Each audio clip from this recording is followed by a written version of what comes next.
கோவை சுப்பிரமணியபாளையம் அன்னை violet matric மேல்நிலைப் பள்ளியில் கிறிஸ்துமஸ் தின விழா மாணவ மாணவியர்களின் நடனங்களுடன் சிறப்பாக கொண்டாடப்பட்டது. வரும் 25ஆம் தேதி கிறிஸ்துமஸ் தினம் உலகம் முழுவதும் சிறப்பாக கொண்டாடப்பட உள்ளது. இதன் ஒரு பகுதியாக கோவை சுப்பிரமணியபாளையம் அன்னை வயலட் மெட்ரிக் மேல்நிலைப் பள்ளியில் கிறிஸ்துமஸ் தின விழாவை மாணவ மாணவிகள் சிறப்பாக கொண்டாடினர். இந்த விழாவுக்கு பள்ளியின் முதல்வர் அன்பு வடிவு தலைமை தாங்கினார். இந்த விழாவுக்கு சிறப்பு விருந்தினராக கலந்து கொண்ட போதகர் பிரகாஷ் கிறிஸ்துமஸ் கொண்டாடுவதற்கான விளக்கங்களை மாணவ மாணவிகளுக்கு எடுத்துக் கூறினார். மேலும் கிறிஸ்துமஸ் குடில், கிறிஸ்துமஸ் மரம் உள்ளிட்ட பல்வேறு மாதிரிகள் பள்ளி வளாகத்தில் தத்ரூபமாக அமைத்திருந்தனர். மேலும் மாணவ மாணவிகள் பைபிளில் வரும் கதாபாத்திரங்கள் போல் வேடம் அணிந்து நாடகங்கள் நடித்தும் குடில்கள் அமர்ந்து காட்சிப்படுத்தியும் இருந்தனர். தொடர்ந்து மாணவர்கள் மற்றும் ஆசிரியர்கள் குழுக்களாக இணைந்து கிறிஸ்துமஸ் பாடல்களை பாடினர். அதன் பிறகு மாணவிகள் சிறப்பாக இயேசு குறித்த பாடல்களுக்கு நடனமாடி கிறிஸ்துமஸ் குறித்த நாடகம் நடத்தினர்.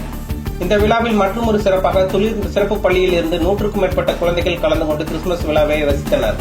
இறுதியாக திடீரென அங்கு தோன்றிய கிறிஸ்துமஸ் தாத்தாவை மாணவ மாணவிகள், பெற்றோர்கள் என அனைவரும் இணைந்து ஆடி பாடி மகிழ்ச்சியை ஏற்படுத்தினர்.